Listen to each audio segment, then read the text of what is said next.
Ajawek Nabi Bapak Ibu senantiasa basahi lidahmu dengan zikir. Nah, banyak kalimat-kalimat zikir Bapak Ibu yang sangat luar biasa keutamaannya. Misal, apa kata Nabi dalam hadis? Kalimat yang berat di timbangan tapi ringan di lisan. Apa itu? Subhanallah wa bihamdih, subhanallahil azim. Nah, dalam riwayat lain Nabi katakan, barang siapa yang membaca subhanallahi wa bihamdih, subhanallahil azim begitu sampai 100 kali, Allah hapuskan semua dosa-dosanya. Nah, makanya zikir ini harus kita perbanyak Bapak Ibu. Termasuk ketika kita mendapati sesuatu, misal kita senang, kita ucapkan alhamdulillah. سبح اسم ربك الأعلى الذي خلق فسوى. أعوذ بالله من الشيطان الرجيم. بسم الله الرحمن الرحيم. السلام عليكم ورحمة الله وبركاته.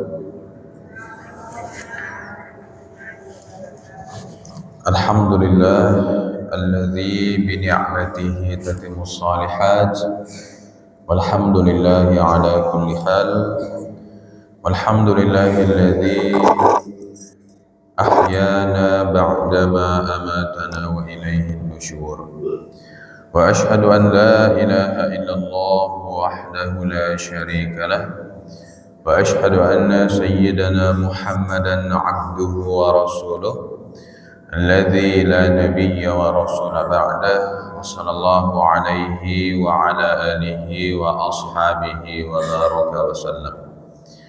أما بعد، فقال الله تعالى في كتابه الكريم: أعوذ بالله السميع العليم من الشيطان الرجيم. بسم الله الرحمن الرحيم.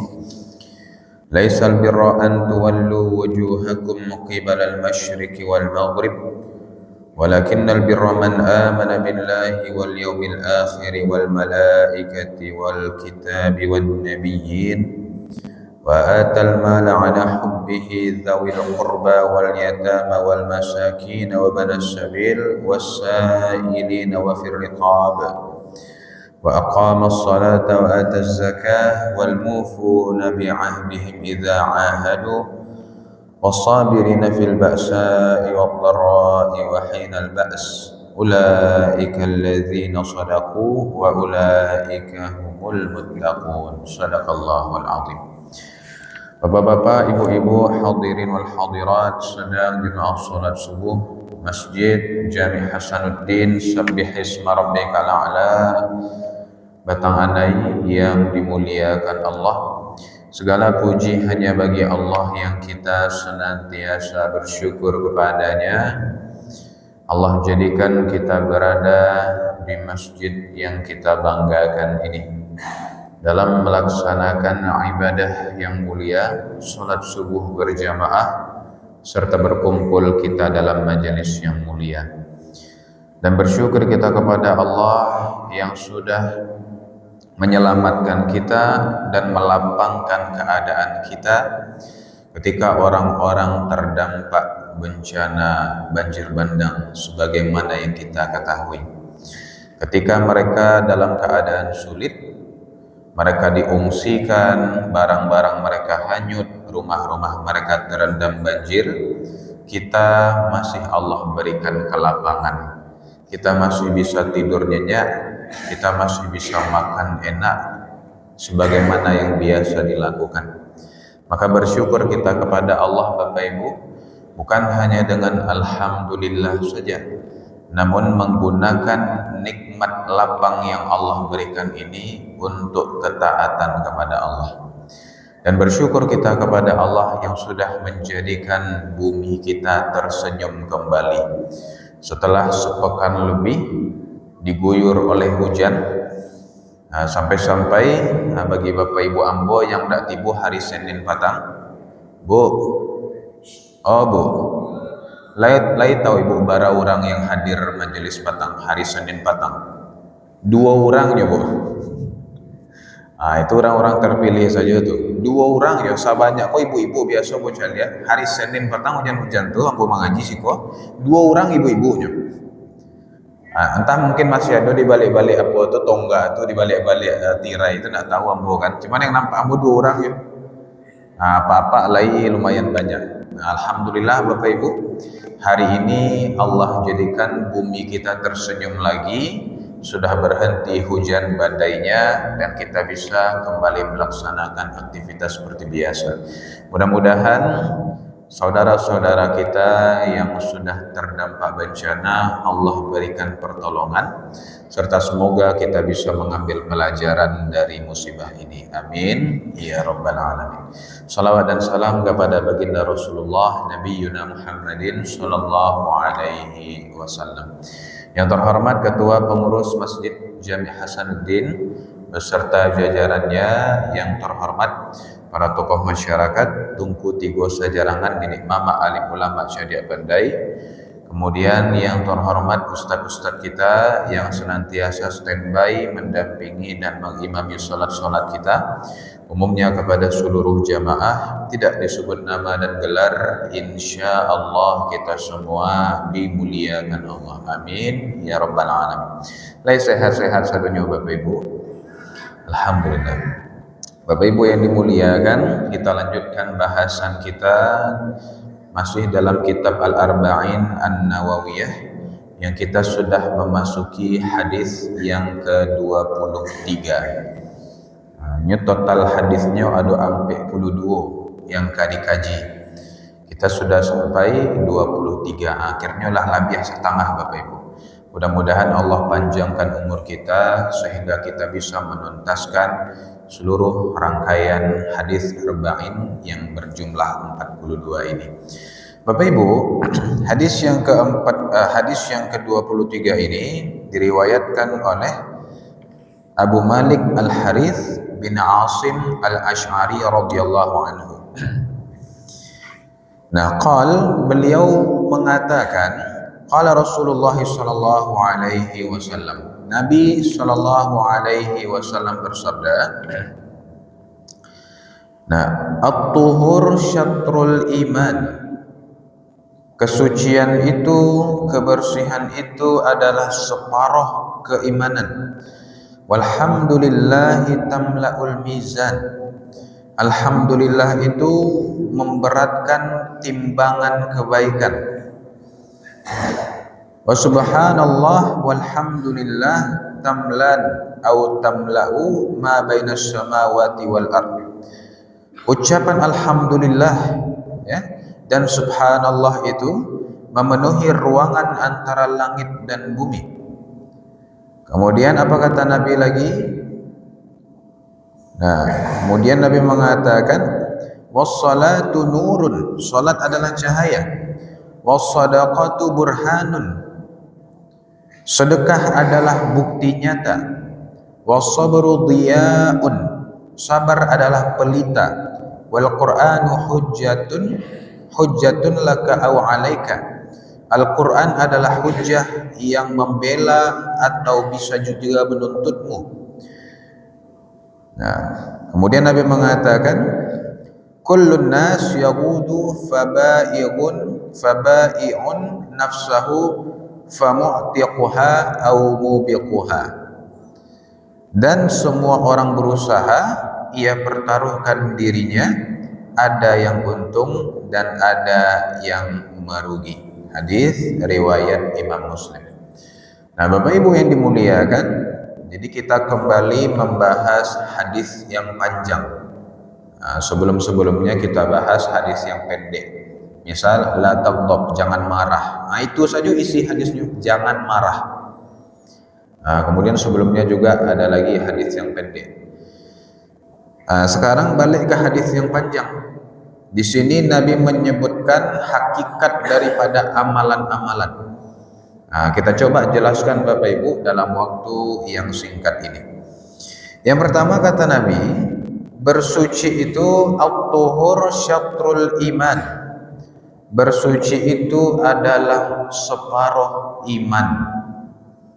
Nah, memaknai iman di sini ada yang memaknainya iman tersebut sebagai sholat. Jadi bersuci itu adalah separuh daripada sholat. Nah, karena memang syarat sahnya sholat itu harus dalam keadaan suci. Kalau tidak suci gitu, mohon maaf Bapak Ibu, walaupun ada setetes air kencing, itu sudah cukup untuk membuat sholat kita tidak sah. Nah, makanya pastikan kita dalam keadaan suci dan baju kita, pakaian kita, serta tempat sholat kita itu dalam keadaan suci. Nah, sebagian yang lain mengatakan suci dari itu separuh keimanan itu. Ini menunjukkan bahwa suci ini benar-benar penting kedudukannya dalam agama kita. Orang Islam tuh barasiah Bapak Ibu. Orang Islam tuh nyaman orang dake inyo. Nah, jadi kalau ada orang Islam tapi nyo jorok, kotor, baun, nah itu perlu dibenahi Bapak Ibu. Sebab orang Islam itu seharusnya dia bersih, suci dan menyenangkan. Nah, inilah yang dicontohkan oleh Nabi kita. Kemudian Nabi sampaikan, walhamdulillah tamlaul mizan. Ucapan alhamdulillah itu memperberat timbangan kebaikan. Nah, kemudian Nabi katakan, ya kan, wa subhanallah walhamdulillah tamlani au tamla'u ma bainas samawati wal ard. Ucapan alhamdulillah dan subhanallah itu memenuhi ruangan antara langit dan bumi, dan alhamdulillah itu memperberat timbangan. Nah, ini menunjukkan bahwasanya kalimat zikir itu tidak main-main keutamaannya. Bahkan pernah seorang sahabat bertanya kepada Nabi, "Ya Rasulullah, dalam Islam ini sangat banyak amalan-amalan. Berikanlah saya satu amalan untuk saya rutinkan." Jawab Nabi, Bapak Ibu, senantiasa basahi lidahmu dengan zikir. Nah, banyak kalimat-kalimat zikir Bapak Ibu yang sangat luar biasa keutamaannya. Misal, apa kata Nabi dalam hadis? Kalimat yang berat di timbangan tapi ringan di lisan. Apa itu? Subhanallah wa bihamdih, subhanallahil azim. Nah, dalam riwayat lain Nabi katakan, barang siapa yang membaca subhanallahi wa bihamdih, subhanallahil azim begitu sampai 100 kali, Allah hapuskan semua dosa-dosanya. Nah, makanya zikir ini harus kita perbanyak Bapak Ibu. Termasuk ketika kita mendapati sesuatu, misal kita senang, kita ucapkan alhamdulillah. Lupa astagfirullah. Tidak suka dengan sesuatu, jijik misalnya, subhanallah. Berjanji, insya Allah. Butuh pertolongan, la haula wa la quwata illa billah. Dapat musibah, inna lillahi wa inna ilaihi raji'un. Dan di akhir hayat kita, la ilaha illallah. Nah, ini harus dirutinkan Bapak. Lidah kita biasakan menyebut nama Allah. Lidah yang biasa menyebut nama Allah akan sulit untuk berkata kotor. Tidak bisa nyoba kotor-kotor Bapak Ibu. Allah jaga lidahnya. Dan akan sulit untuk melakukan dosa dengan lisan baduto, ya kan? Maka gunjingan orang, memburu-buruan orang, mengadu domba, itu Allah jauhkan karena lisannya suci. Nah, Bapak Ibu yang dimuliakan, kemudian kata Nabi, wassalatu nurun, salat adalah cahaya. Nah, apa maksudnya? Dengan salat itu maka seseorang akan menjadi bercahaya. Nah, makanya Bapak Ibu ambo di Sikong lihat wajahnya bercahaya saja, ya kan? Nah, nampak auranya. Jadi orang yang sholat tuh Bapak Ibu ada keteduhan di wajahnya. Sajua mencaliaknya gitu. Coba Bapak Ibu mencaliak orang-orang yang soleh. itu pasti senang Ibu. Mohon maaf, itu tidak mencelek warna kulit Ibu ya. Kulit kita macam-macam, ada yang hitam, ada yang merah, ada yang putih gitu. Tapi memang walaupun mohon maaf kulitnya hitam, tetap nampak cahaya di wajahnya. Menceleknya itu senang gitu. Dan sholat yang dilakukan itu akan menjadi cahaya kehidupan. Orang yang sholat pasti hidupnya kok terang, jauh dari kemaksiatan. Sedangkan orang yang meninggalkan sholat hidupnya dipenuhi kegelapan. Naninda-inda saja juga rajo kan. Kezaliman itu adalah kegelapan, perbuatan dosa itu adalah kegelapan. Sedangkan amal baik, amal soleh, akhlak yang baik itu adalah cahaya, keterangan. Maka sholat itu adalah cahaya kata Nabi, membimbing kita menuju terang benderang. Was-shadaqatu burhanun, dan sedekah itu adalah bukti nyata. Burhan, bukti nyata. Apa maksudnya? Sedekah adalah tanda keimanan. Seseorang itu akan nampak dia beriman atau tidak itu dari sedekah ini. Soalnya sedekah kok memang yang paling payah. Sejak zaman dulu sampai kini Ibu, kalua pitih itu paling payah. Bahkan orang-orang di masa dulu ya kan, setelah Nabi meninggal, kan tidak ada Nabi lain, Nabi lah meninggal digantikan oleh Abu Bakar. Kecil orang-orang yang sudah masuk Islam, wahai Abu Bakar, kami nio solat, kami nio baca Quran, kami nio zikir, kami nio puasa, tidak bahagia dong.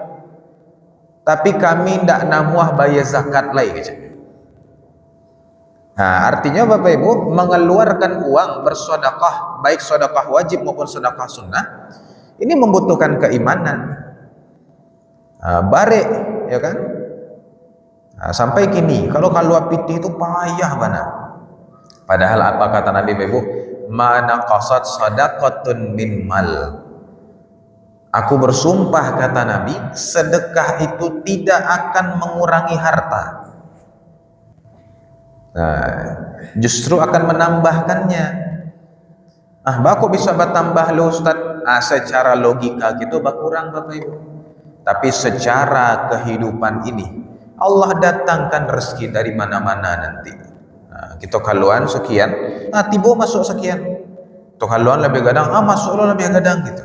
Itu pasti. Kita saja yang kurang yakin. Bapak Ibu, kemudian apalagi kata Nabi, was-sabru diyaun. Sabar adalah pelita, cahaya. Ustaz, tadi sholat adalah cahaya. Kini sabar adalah cahaya. Loh, kok sama Ustaz? Tidak sama Bapak Ibu. Kalau sholat tadi itu nurun, cahaya, tapi pakai kata nur. Sedangkan sabar adalah cahaya ini, cahayanya pakai diyaun. Diya dan nur itu berbeda. Allah sampaikan dalam Al-Quran, huwallazi ja'ala syamsa diya'aw wal qamara nura. Allah jadikan matahari itu cahayanya diya dan bulan itu cahayanya nur. Bulan matahari sama-sama bercahaya, tapi kok beda istilahnya. Bapak Ibu, kalau nurun itu artinya cahaya yang tidak mengandung unsur panas, cahaya yang sejuk begitu. Seperti cahaya rembulan. Rembulan itu kan sejuk. Cobalah Bapak Ibu kalau malam-malam bulan purnama, coba Bapak Ibu pergi keluar, pasti lebih dingin malam di bulan purnama daripada yang bukan bulan purnama. Lebih dingin karena bulan itu cahayanya sejuk, sedangkan matahari itu dia artinya cahaya yang mengandung panas. Maka apa maknanya dalam hadis ini? Sabar itu adalah diya, ya, cahaya yang mengandung panas. Ini menunjukkan bahwa sabar itu sangat berat. Sabar itu 24 jam. Kalau sholat itu di waktu-waktu tertentu saja Bapak Ibu. Sholat wajib 5 waktu ya kan. Sholat sunnahnya ada pula waktunya, sholat duha di pagi hari, sholat tahajud di malam hari begitu. Tapi kalau sabar itu 24 jam. Itu yang paling baik. Tapi walaupun nyo paling bare, itu pula yang paling bare pahalanya Bapak Ibu. Kata Allah dalam Al-Quran surah Az-Zumar ayat 10, innama yuwaffas sabiruna ajrahum bighairi hisab, sesungguhnya orang-orang yang bersabar itu disempurnakan pahalanya tanpa batas. Bapak Ibu yang dimuliakan, wal Qur'anu hujjatul laka aw 'alaika. Al-Quran akan menjadi hujjah yang membelamu atau menuntutmu. Jadi Al-Quran itu besok di akhirat itu nyo bisa jadi dua Bapak Ibu. Bisa jadi nyo membela awak, bisa jadi nyo menuntut awak. Siapakah yang dibela Al-Quran? Orang yang setiap hari membuka Al-Quran, membaca Al-Quran, mentadabburi ayat-ayatnya, mengamalkan isinya. Ini dibela Al-Quran nanti, memberikan syafaat. Nah, sebaliknya siapakah yang dituntut oleh Al-Quran? Orang yang tidak pernah membuka Al-Quran. Al-Quran kok sebagai mas kawin saja. Lah nikahnya hanya simpan dalam lemari. Anda pernah buka-buka lebih. Nah, jadi menjadi buku prasejarah. Al-Quran itu menjadi buku sejarah saja. Hanya tutui sebagai mas kawin saja kiranya. Nah, Bapak Ibu, ini keliru. Atau mohon maaf, Al-Quran itu kadang kan diletakkan, kalau orang meninggal kan diletakkan di atas kapalnya. Lebih baik dibaca Al-Qurannya, bukan ditumpuk-tumpuk begitu. Buka Quran dibaca, aku Qurannya tumpuk-tumpuk hanya mau talai. Apa salahnya buka Yasin, ya kan? Baca surah Yasin atau baca Al-Baqarah, bukan ditumpuk-tumpuk takah itu. Atau kok ditumpuk-tumpuk Anda ba'ado, tapi baca julah Al-Quran gitu. Jadi tumpuk-tumpuk saja agun. Al-Quran itu bacaan Bapak Ibu. Bacaan yang mengandung pedoman hidup kita. Kemudian yang terakhir, apa kata Nabi? Kullun nas yaqdu fabai'un nafsahu famu'tiquha aw mubiquha. Semua orang itu berusaha. Ia mempertaruhkan dirinya. Ada yang untung dan ada yang rugi. Nah, jadi setiap yang kita lakukan, di situ akan menentukan kita ini sedang menjual diri kita atau justru memerdekakan diri kita. Kita ini sedang mencari keuntungan atau kerugian. Nah, kita semua berusaha Bapak Ibu, tapi ada yang berusaha rupanya menuju kehancuran. Nah, dia berusaha dalam hal yang dilarang oleh Allah begitu. Hanya usaha hujud kerja dari pagi sampai sore. Nah, tapi yang dia kerjakan itu yang Allah larang, maka dia sedang berusaha untuk merugikan dirinya. Nah, sedangkan ada orang yang dia berusaha dalam yang halal yang Allah ridhai, dia susah payah, tapi dia sedang berusaha untuk menguntungkan dirinya sendiri. Maka orang yang cerdas itu adalah yang memilih untuk menguntungkan dirinya sendiri, yakni mematuhi rambu-rambu yang sudah Allah syariatkan, menjalankan syariat Allah dan menjauhi larangannya. Bapak Ibu, inilah keterangan daripada hadis ke-23. Mudah-mudahan bisa kita ambil hikmahnya dan semoga Allah jadikan kita cinta terhadap amal soleh. Amin ya rabbal alamin. Aku qouli hadza wa astaghfirullah li wa lakum wa sallallahu ala sayyidina Muhammadin wa ala alihi wa sahbihi ajma'in walhamdulillahi rabbil alamin. Subhanaka Allahumma bihamdika asyhadu an la ilaha illa anta astaghfiruka wa atubu ilaik. Itu saketik yang bisa saya sampaikan, mudah-mudahan ada manfaat. Terima kasih, banyak maaf. Wassalamualaikum warahmatullahi wabarakatuh.